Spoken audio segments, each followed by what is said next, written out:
Welcome to a journey into the origins of ambient and relaxing music, a genre that now shapes how we meditate, sleep, study, and find peace in our chaotic lives. But where did it all begin? To understand ambient music, we must first go back to the early 20th century, to a man named Erik Satie. Satie was a French composer with a reputation for being eccentric, philosophical, and deeply ahead of his time. In the 1910s, he introduced the concept of furniture music, music that wasn't meant to be listened to with focus, but rather to blend into the environment. This was revolutionary. It was a radical shift from music as a centerpiece to music as background atmosphere. Satie imagined his compositions filling rooms like wallpaper, present but not demanding. Of course, the world wasn't ready. His ideas were largely ignored during his lifetime. Still, the foundation for ambient music had been quietly laid. Now, let's move forward to the 1950s and 60s, and another visionary, John Cage. Cage was an avant-garde composer known for challenging the very definition of music. His most famous piece, 4 feet 33 inches, required musicians to sit silently for 4 minutes and 33 seconds. The ambient sounds of the room, footsteps, coughing, distant cars, became the music. Cage's experiments forced people to listen differently, to hear the world as sound, to embrace silence and randomness as part of the musical experience. His work didn't create ambient music directly, but it cracked open the door, conceptually and creatively.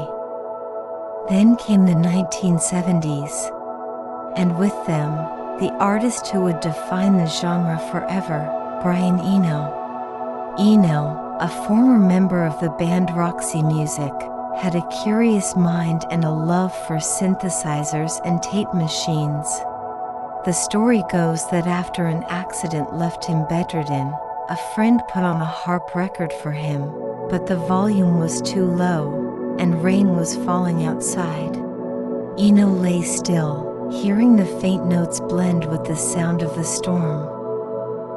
He described it as music that was part of the environment. This inspired him to create a new kind of sound, music not for dancing, not for lyrics, but for being.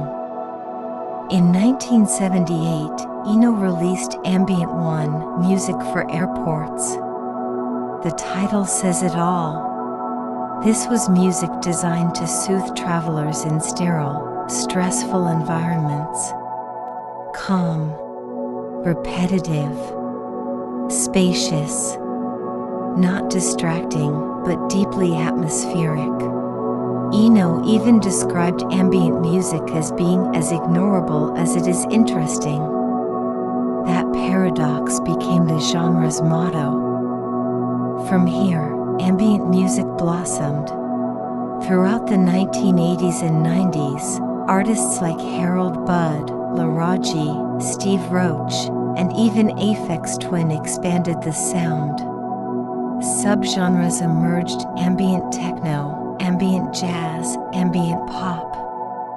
Each one pushed boundaries while staying true to the core, non-linear, mood-centered soundscapes. Meanwhile, ambient music found new life outside the studio. Meditation guides, yoga classes, massage rooms, therapy sessions, all began incorporating ambient music. Scientific studies revealed its benefits: lower cortisol levels, slowed heart rates, improved sleep quality.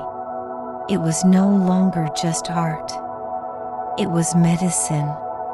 In the 2000s and beyond, with streaming platforms and digital tools, ambient music exploded globally.